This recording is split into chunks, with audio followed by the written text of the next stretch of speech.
And let me tell you, the world needs your talents. Man, does it ever. The world needs a lot, and we need it from you.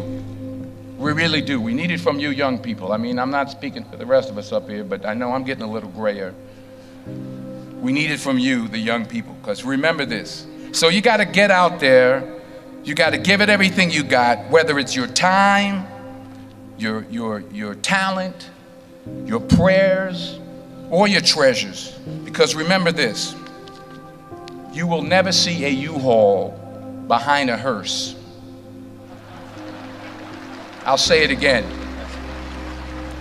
You will never see a U-Haul behind a hearse.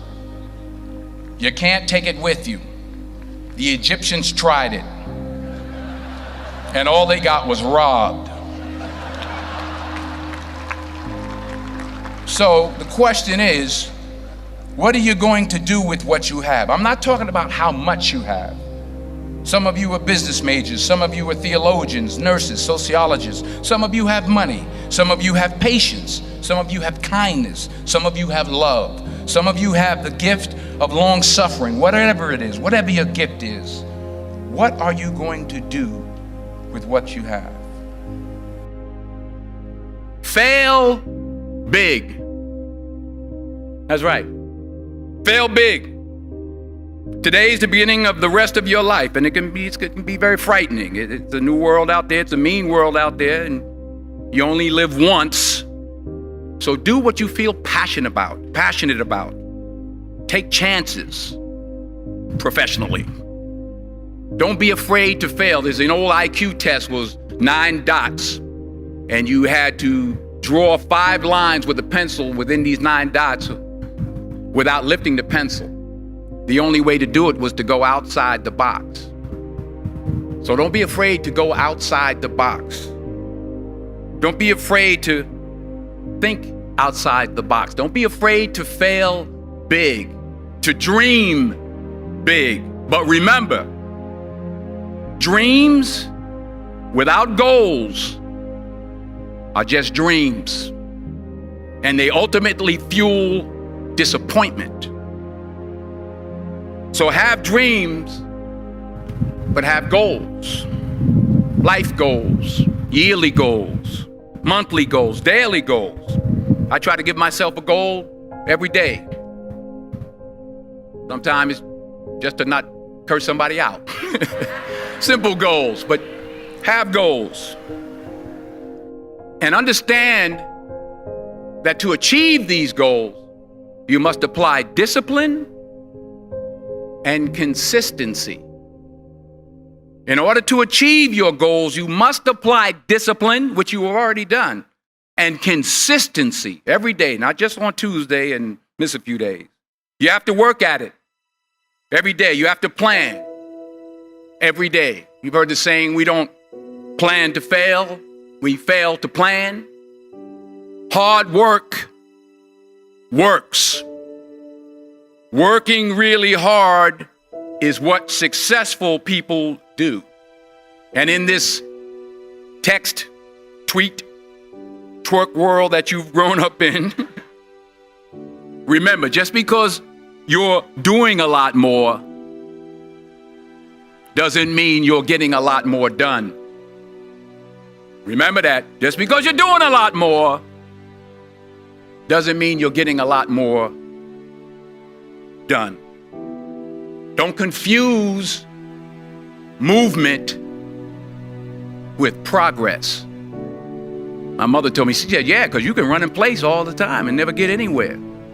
So continue to strive, continue to have goals, continue to progress. I found that nothing in life is worthwhile unless you take risks. Nothing. Nelson Mandela said, there is no passion to be found playing small and settling for a life that's less than the one you're capable of living. Now, I'm sure in your experiences in school and applying to college and picking your major and deciding what you want to do with life, I'm sure people have told you to make sure you have something to fall back on. Make sure you got something to fall back on, honey. But I never understood that concept, having something to fall back on. If I'm going to fall, I don't want to fall back on anything except my faith. I want to fall forward. I figure at least this way I'll see what I'm going to hit. Fall forward. This is what I mean. Reggie Jackson struck out 2,600 times in his career, the most in the history of baseball. But you don't hear about the strikeouts. People remember the home runs. Fall forward. Thomas Edison conducted 1,000 failed experiments. Did you know that? I didn't know that. Because the 1,001st was the light bulb. Fall forward. Every failed experiment is one step closer to success. You've got to take risks, and I'm sure you've probably heard that before, but I want to talk to you about why that's so important. I got 3 reasons, and then you can pick up your iPhones. First, you will fail at some point in your life. Accept it. You will lose. You will embarrass yourself. You will suck at something. There's no doubt about it. And I know that's probably not a traditional message for a graduation ceremony, but hey, I'm telling you, embrace it, because it's inevitable. And I should know. In the acting business, you fail all the time. Early on in my career, I auditioned for a part in a Broadway musical. Perfect role for me, I thought, except for the fact that I can't sing. I didn't get the job. But here's the thing. I didn't quit. I didn't fall back. I walked out of there to prepare for the next audition, and the next audition, and the next audition. I prayed. I prayed, and I prayed. But I continued to fail, and fail, and fail. But it didn't matter, because you know what? There's an old saying, you hang around the barbershop long enough, sooner or later you're gonna get a haircut. So you will catch a break, and I did catch a break. Last year, I did a play called Fences on Broadway. Someone talked about it. Won the Tony Award. And I didn't have to sing, by the way. But here's the kicker. It was at the Court Theater.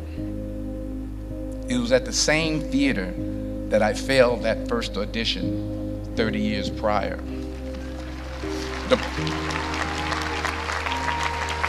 The point is, and I'll pick up the pace, the point is every graduate here today has the training and the talent to succeed. But do you have the guts to fail? Here's my second point about failure. If you don't fail, you're not even trying. I'll say it again. If you don't fail, you're not even trying. My wife told me this great expression. To get something you never had, you have to do something you never did. Les Brown's a motivational speaker. He made an analogy about this. He says, imagine you're on your deathbed, and standing around your deathbed are the ghosts representing your unfulfilled potential. The ghost of the ideas you never acted on. The ghost of the talents you didn't use. And they're standing around your bed, angry, disappointed, and upset. They say, we came to you because you could have brought us to life, they say. And now we have to go to the grave together. So I ask you today, how many ghosts are going to be around your bed when your time comes? Not only take risks, but to be open to life, to accept new views, and to be open to new opinions, to be willing to speak at a commencement at one of the best universities in the country, even though you're scared stiff. While it may be frightening, it will also be rewarding. Because the chances you take, the people you meet, the people you love, the faith that you have, that's what's going to define you. Never be discouraged. Never hold back. Give everything you got. And when you fall throughout life, and remember this, fall forward. Say thank you for grace Thank you for mercy. Thank you for understanding. Thank you for wisdom. Thank you for parents. Thank you for love. Thank you for kindness. Thank you for humility. Thank you for peace. Thank you for prosperity. Say thank you in advance for what's already yours. It's how I live my life. That's why I am, one of the reasons why I am today. Say thank you in advance for what is already yours. True desire in the heart for anything good is God's proof to you, sent beforehand to indicate that it's yours already. I'll say it again. True desire in the heart, that itch that you have, whatever it is you want to do, that thing that you want to do to help others and to grow and to make money, that desire, that itch, that's God's proof to you, sent beforehand already to indicate that it's yours. And anything you want good, you can have. So claim it. Work hard to get it. When you get it, reach back. Pull someone else up. Each one, teach one. Don't just aspire to make a living. Aspire to make a difference.